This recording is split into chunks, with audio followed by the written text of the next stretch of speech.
नमस्कार दोस्तों, स्वागत है आप सभी का आपके अपने यूट्यूब चैनल हिंदी एकेडमी में। वीडियो आप लोगों के लिए बहुत ज़्यादा महत्वपूर्ण होने वाली है, क्योंकि हम लोग पढ़ रहे थे प्रयोगवाद और प्रयोगवाद के बहुत ही महत्वपूर्ण कवि को आज पढ़ने वाले हैं, भवानी प्रसाद मिश्र। यहाँ से आपके एग्ज़ाम में क्वेश्चन पूछने की संभावनाएँ बहुत ज़्यादा रहती हैं। इनसे संबंधित जितनी भी जानकारियाँ हैं, इनकी जितनी भी रचना हैं, उन सभी को मैं आप लोगों को बताऊंगा और कौन कौन सी महत्वपूर्ण रचनाएं हैं इनमें से जो बहुत ज़्यादा बार पूछी जाती हैं वो भी बताऊंगा।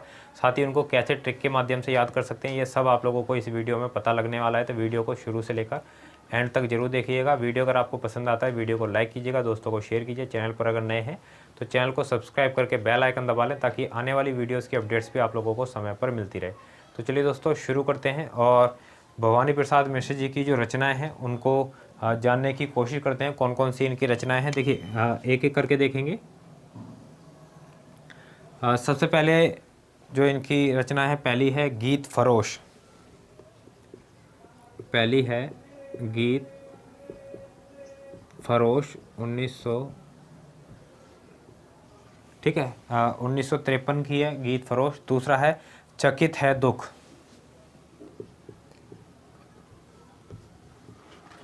चकित है दुख 1968। अंधेरी कविताएं,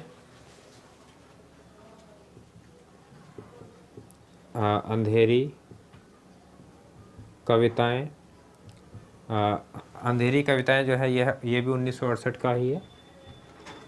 उसके बाद में अगला है गांधी पंचशती।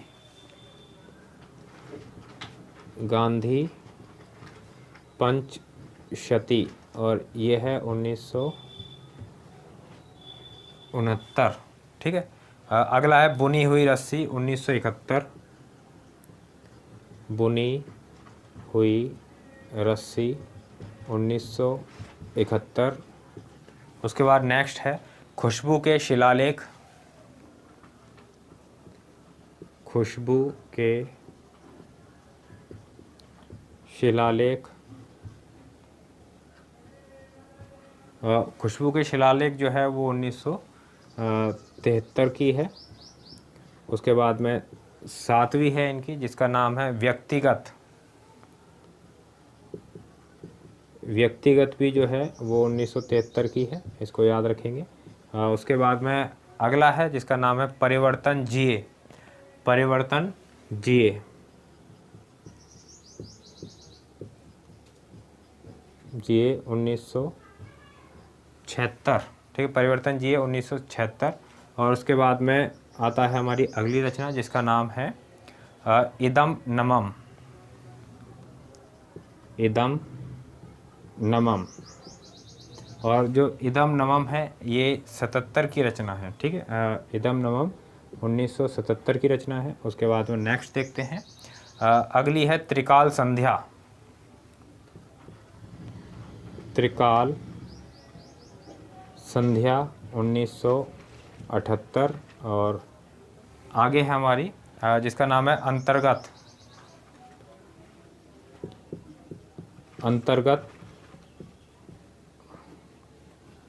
79 की है। उसके बाद नेक्स्ट देखते हैं, नेक्स्ट जो है वो है अनाम तुम आते हो। अनाम तुम आते हो, और ये भी 1979 की ही है। 1979 की ही है। चलिए और नेक्स्ट देख लेते हैं हम लोग 13 नंबर पे। ये है शरीर कविता फसलें और फूल। शरीर कविता फसलें और फूल, ये जो रचना है ये है 1980 की। अगली जो रचना है नाम है मान सरोवर दिन। मान सरोवर दिन 1981। उसके बाद में अगली है जिसका नाम है संप्रति। संप्रति 1982 की है। और अगली है नीली रेखा तक। नीली रेखा तक 1984। उसके बाद आखिरी है तूस की आग, तूस की आग 1985। तो ये कुछ रचनाएं हैं जो आप लोगों को याद करनी है। इनमें से भी मैं बताऊंगा आप लोगों को कौन कौन सी रचनाएं जो हैं वो बहुत ज़्यादा महत्वपूर्ण हैं। अब बात करते हैं इनकी जो महत्वपूर्ण कविताएं हैं। ठीक है, इनकी महत्वपूर्ण कविताएं कौन कौन सी हैं जो आप लोगों को याद रखनी है। पहली है कमल के फूल, कमल के फूल। दूसरी कविता है जिसका नाम है सतपुड़ा के जंगल, सतपुड़ा के जंगल। तीसरी रचना है जिसका नाम है वाणी की दीनता, वाणी की दीनता। और इनकी चौथी रचना है जिसका नाम है टूटने का सुख, टूटने का सुख इनकी अगली रचना है। और आगे पांचवी रचना है इनकी गीत फरोश, गीत फरोश। ये इनकी कविताओं की बात कर रहे हैं हम लोग। अब जितनी भी मैंने आपको कविताएं बताई हैं, जितने भी इनकी रचनाएं बताई हैं अभी काव्य, उन सभी में कौन कौन सी बहुत ज़्यादा महत्वपूर्ण है ये मैं आप लोगों को बताने जा रहा हूँ। सबसे पहले देखिए ये चकित है दुख, ये आप लोगों को याद रखना है। ठीक है, चकित है दुख ये आप लोगों को याद होना चाहिए। उसके बाद में खुशबू के शिलालेख बहुत महत्वपूर्ण है, व्यक्तिगत बहुत महत्वपूर्ण है। इदम नमम बहुत ज़्यादा महत्वपूर्ण है, कई बार एग्जाम में पूछी गई है। अंतर्गत बहुत ज़्यादा महत्वपूर्ण है, कई बार पूछा जाता है अंतर्गत। तो ये आप लोगों को रचनाओं में याद रखना है, कम से कम इतने। देखिए ऐसा नहीं कहा कि मैंने आप लोगों को इतनी ही याद करनी है, कम से कम आप लोग इन्हें ज़रूर याद रखें, ये बहुत ज़्यादा महत्वपूर्ण है। कविताओं की बात करें तो इसमें सतपुड़ा के जंगल बहुत ही महत्वपूर्ण है, गीत फरोश बहुत ही महत्वपूर्ण है। दोनों ही कविताएं कई बार आपके एग्ज़ाम में पूछी गई हैं। तो इन सभी रचनाओं को कैसे आप लोग याद रख सकते हैं, उसके लिए एक ट्रिक मैं आप लोगों को बता रहा हूँ। जितने भी महत्वपूर्ण रचनाएं हैं उन सभी महत्वपूर्ण रचनाओं को एक सेंटेंस के रूप में कैसे ट्रिक से याद रख सकते हैं मैं बता देता हूँ आप लोगों को। भवानी प्रसाद जी कहते हैं कि, भवानी जी कहते हैं कि, भवानी जी कहते हैं कि चकित है दुख यह देखकर, कि चकित है दुख यह देखकर कि खुशबू के शिलालेख व्यक्तिगत हो गए हैं, कि खुशबू के शिलालेख व्यक्तिगत हो गए हैं, कि खुशबू के शिलालेख व्यक्तिगत हो गए हैं। और नमन करता हूँ और कहता हूँ, और नमन करता हूँ और कहता हूँ, नमन करता हूँ और कहता हूँ कि इसके अंतर्गत इन्हें सतपुड़ा के जंगल में छोड़ देना चाहिए, कि इसके अंतर्गत इन्हें सतपुड़ा के जंगल में छोड़ देना चाहिए,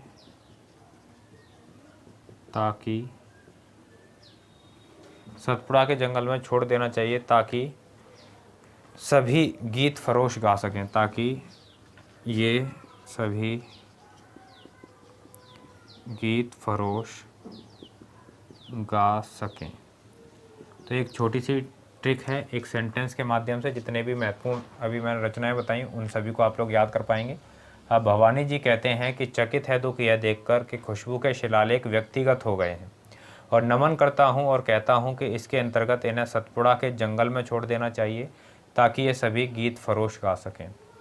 ठीक है, सबसे पहले भवानी से आपको याद रहेगा भवानी प्रसाद मिश्र कवि का नाम।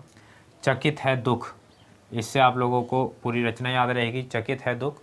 खुशबू के शिलालेख से आपको याद रहेगा खुशबू के शिलालेख रचना। व्यक्तिगत से अगली रचना याद रहेगी व्यक्तिगत।